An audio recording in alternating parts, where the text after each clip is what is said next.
I am with Metis Strategy. We've been a partner of LeanIX for about a year and a half.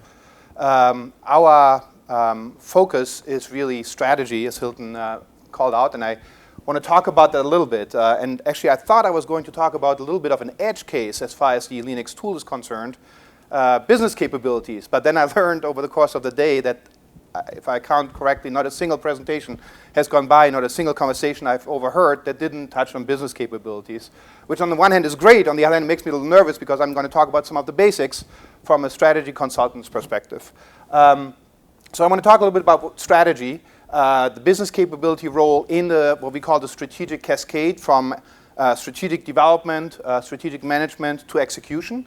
And then give you a few examples of how we do that typically, working with organizations and the technology executives, and then how the LeanIX tool fits into that. This is just a little bit about us. No reason to review that, but I think the key takeaway is here that we are industry agnostic. So we work with technology executives across industries, and you're probably familiar with this. This is a very rough depiction, but you know, when I started working in this business more than 15 years ago, we were laser focused on the CIO as arguably the only senior-most technology executives. Now you know the table has grown a little bit, but the number of technology executives around the table has grown exponentially and continues to change quite a bit. So all of these are our clients. And the interesting thing is they care about different parts of technology depending on what their C title actually means. They all should care about enterprise architecture, but they all definitely care about strategy. So that's often a starting point for the conversation. So strategy definition, and I don't want to lecture you, but it's interesting. We talked to some really successful organizations, but you would be surprised to learn how often there's misperceptions or misconceptions about what strategy actually is, even around the table in the boardroom or in the C-level suite.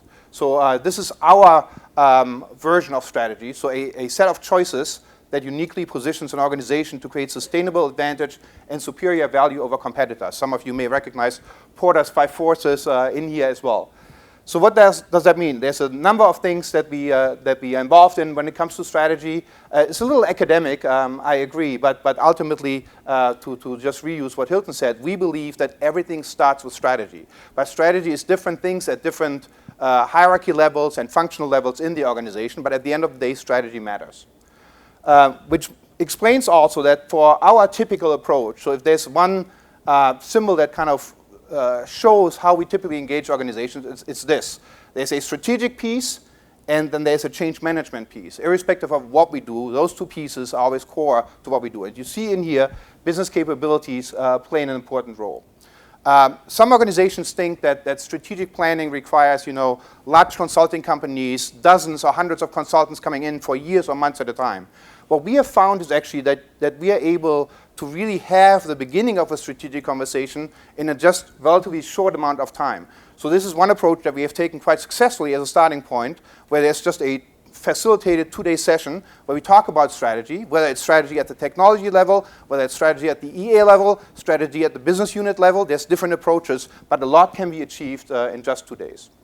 So ultimately, what does that all mean? So paraphrasing here, this is from A.G. Lafley's fantastic book that I highly recommend for everyone. So strategy means 2 things. It means where to play and how to win. So if you need a snippy explanation of what strategy really is, I find this particularly compelling because it really speaks to all the different aspects that involve strategy. Again, this also is borrowed from Lafley's book, and they ask these 5 questions as they think about the strategic choice cascade. And I wanted to focus on the one that's the second to last here. What capabilities must we have? Because this is really the interesting piece. So strategy you may have, and the talk about ivory tower came up earlier today. Oftentimes, strategy is believed to kind of exist in the ivory tower. It's something that the executives communicate to the streets, to other stakeholders, but it's not necessarily something that the people in the organization can relate to, and that helps them determine what they do, what decisions they make, how it influences their work day to day. The capabilities are an interesting way and have an important role to play in there. I have to say previously, and we still do that a little bit, we connect strategy directly to execution. Execution in the old world was project-centric. Now it becomes more product or team-centric. But we have found that that is not ideal, because you jump from the higher level, from the strategy, directly to the investment level, and oftentimes that's very short-term focused. Even if you have a multi-year project, you may take a focus that is just that project. You may be thinking, how do I achieve just one project goal? And the capabilities are a nice way to think about it in a more holistic and also more longer term and more sustainable way. So here's another picture. This is probably one of my favorite pictures to explain all of that. We try to keep that simple, but there's a lot going on here. But just very briefly, so the role of business capabilities really is to make the connection between strategy and ultimately delivering the business outcomes. Obviously, there's a lot of that's going on in between.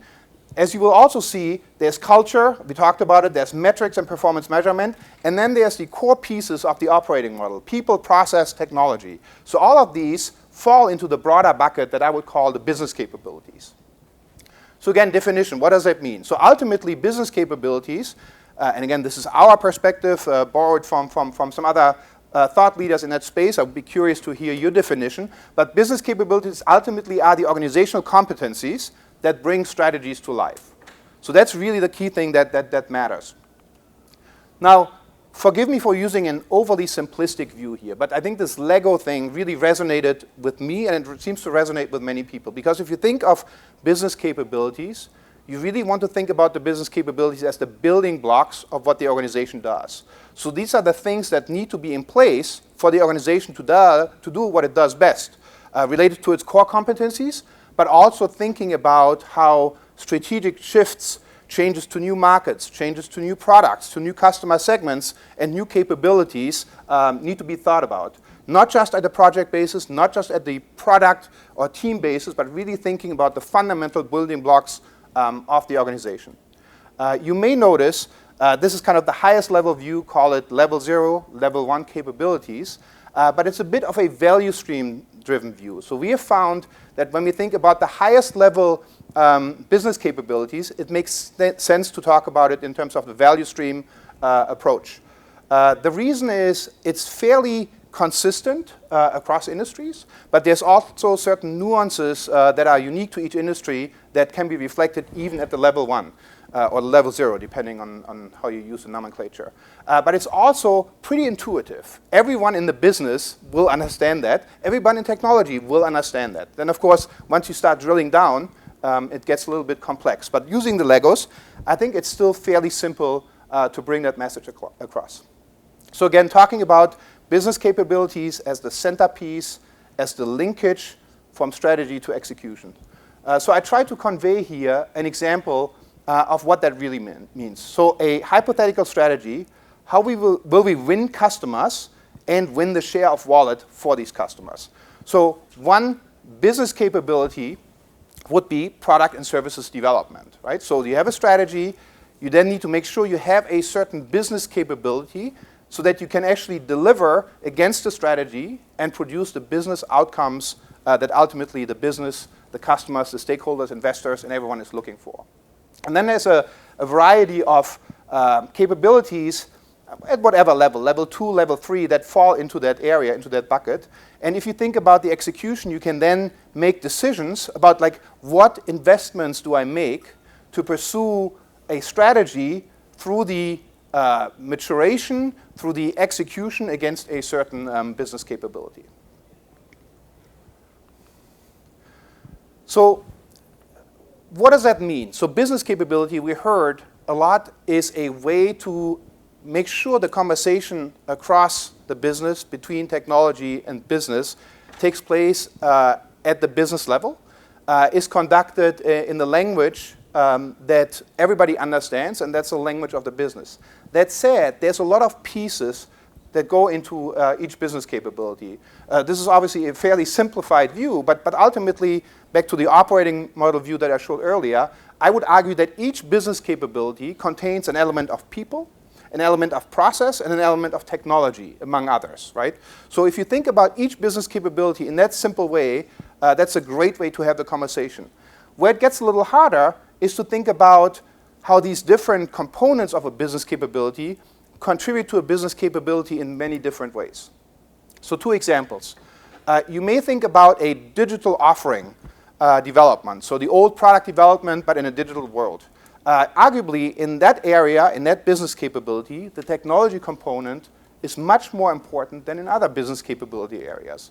Now you take a customer experience or loyalty piece, there's a lot of data, there's of course a lot of process, there's technology, but the people piece becomes so much more important. So just thinking about the business capabilities in these different nuances is really interesting. Why is that practically relevant? Because it's a way to think about stakeholders, and it's a way to think about ownership. Now, if you think about it, business capabilities should have a designated owner. We heard earlier about the RACI or RC approach, single owners, accountability frameworks, and so forth. I would argue that each business capability needs to have at least one clearly assigned owner. There may be other people who contribute to it, there may be people who own pieces of it, but ultimately one person, one function should squarely own a business capability. Now, if you have a business capability that is maybe primarily people-focused, maybe the HR function is the right functional area to own that business capability, primarily. Now, if you have a technology capability, maybe it's the technology function that's best positioned to own that capability. So it really varies, but just talking about it in the same terms and in the simple terms before it gets complex is really helpful and really elevates the conversation and helps connect that gap that often exists in the strategy to execution cascade. Now, using that Lego analogy and taking it a little further, thinking about capabilities at the different levels. Even if you go down the different levels, you can think about different capabilities aligning to different components within that business capability. And there's a few examples that I picked. Personalization is a great one because it really spans across all of that in this example of a business capability. There's certain things that are more process or technology centric, but you can really take this to varying levels. Okay, enough of the concept of the business capabilities. So how do we typically go about that? And I want to have you focus on the center of the page here. So there's a lot of strategic planning, strategic plan development, strategic management, and so forth. But ultimately, when we get to the business capability assessment or the business capability mapping, we follow this general 5-step approach. So first of all, you define business capabilities. Define them in a way that makes sense to everyone. That seems like a simple exercise, but those of you who have undergone that kind of exercise know that oftentimes the devil is in the detail and people disagree on what should be the simplest definitions of business capabilities. Then you segment and prioritize business capabilities. There may be core capabilities. There may be foundational capabilities. There may be those that set you apart from your competition. There may be those that are legacy capabilities that you want to phase out or replace with others. That's all part of the segmentation and prioritization. Prioritization is one that's really interesting. There's different ways to prioritize. I would argue that the strategic prioritization is probably one of the earliest things that you should think about. So using the strategy, whether it's enterprise strategy, technology strategy, product strategy, use those strategic drivers and think about which capabilities are the ones that bring you successfully to the end of the quarter, to the end of the year, but also set you up for success in the future. So that's all part of the segmentation and prioritization. And then you evaluate the maturity. Very simple. You take a look at the current state. Using the strategies and the strategic planning horizon, you look at the future, desired future state, and then you assess the gap. I think one of the most common questions that we get is, why shouldn't we be perfect? Why shouldn't we be absolutely mature in all business capability areas? It's in some ways a logical question, but the answer is also, I think, fairly logical, and that's it. You can't do everything at the same time. So really understanding where you want to be mature and understanding where you can get away with like a medium level of maturity is very important. So that's all part of step 3, the evaluation of the maturity. And then you develop a capability roadmap. The roadmap can be establishing new capabilities. It can be bridging the gap from current maturity to future maturity. It can be the phasing out of capabilities.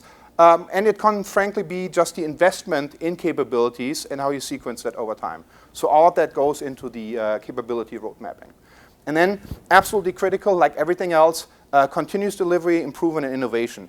Doing this for the first time may be good, may produce the desired results, but the real value comes in from doing this in an iterative way, doing it over and over again, incorporating the lessons learned, catering to the skeptics. I think Max did a nice job talking about the personal engagement of people, building kind of the advocates, the champions, and pushing things through. And that's in short, at the highest level, how we go about that. If you go to the LeanIX blog, we have actually published a little white paper with some examples on that. If you want additional detail on those 5 steps, also happy to answer some of that. Here's just a few vignettes. I think we'll share that later, so I won't have you read all of that. But the interesting thing is, as simple as some of this business capability analysis and mapping is, the application across different use cases is actually fairly interesting and fairly broad. And we have seen great success by kind of taking strategy, looking at the business capabilities, and then thinking about the execution as the next step. Again, similar, some of those things came up. What is the real practical value to stakeholders? Why should your executives care? Because it elevates the conversation. It ensures the business centricity of the conversation. It helps establish an accountability framework. It also allows technology executives to take the conversation away from technology items where either the board members or other C-level eyes will glaze over, or to make sure that they show to the rest of the C-suite how technology has now become a revenue driver and a value driver beyond the old enablement and technology support. And I want to close with a few examples. So this is, call it our typical approach to a maturity assessment scale. We actually model this a little bit around CMMI. For those of you who may be familiar with it, use these levels of maturity and essentially change the scale a little bit, organization by organization, client need by client need. But at the highest level, this is a typical way that we think about capability maturity. So in the old days, this is what our PowerPoint version of a snapshot maturity model looked like. So you see here at the level 1, a value stream driven managed information technology value stream, level 1 capabilities. And then you have level 2 capabilities below that. Now, we use color coding to define different tiers, different categories of capabilities. And then we use a scaling and numbers system together with a red, yellow, green assessment to think about like, what's the maturity level today? You see a lot of red here. And then thinking about for the need, for the strategy that we are trying to execute, where do we need to be? And then we define the target state and then assess, of course, the difference. Now, where does LeanIX come in? Before I go there, I just want to mention one thing. Many of you may be familiar with IT service catalogs. I don't know how many of you still use it or have used it. But we have found that actually the capability cascade is a nice way to weave in the IT services or technology services and connect to that. The interesting thing is, in my experience, the line between what is still a capability and what is now an IT service is a little gray, depending on the areas. So in some cases, we could actually go to the next level, to level 3 capability. Now we call it IT service. The one thing, and that's why I picked this example that is interesting, I think for the IT services, more than the capabilities, it's interesting to note that it's perfectly okay if IT services kind of straddle the line between different capabilities. And that's just one example of doing that. So now, many of our clients are thinking about using tools or are active LeanIX users. And we continue to think about like how to use the tool. This admittedly was put together before I heard Andre and Christian and others talk about the next level of features in the LeanIX tool. So obviously there's a lot that is already being done in this area. But we make great use of the tags. So essentially what we're doing is we are creating the business capabilities and then using tagging in different areas. We're using tagging, back to this example, we're using tagging to show the level of maturity. We have a current state view and a future state view. And then we're also using the tagging to show the alignment between strategies and business capabilities. So in this example, this is abbreviated, but you see a number of strategic objectives that this organization had, and then we use the color coding and map the business capabilities to these strategies. And that's something that has worked fairly well. And for us, it's a little bit of a, I don't want to say edge case, but it's, I think, a less traditional approach of the LeanIX tool. But what is fantastic is that all the power of the functionality of the tool that we talked about, the application piece, the tech stack piece, is all connected to that. So this enables you to then not only look at it from a strategic perspective and a business capability perspective, but really unleash the power of the tool while still working at the strategic and business capability level. Good. I think that there was a lot in a relatively short amount of time. I probably didn't do many of the topics justice, but I want to invite you to follow up with any questions that you have. I think we have a few minutes now, but I'm also happy to discuss anything after the session today.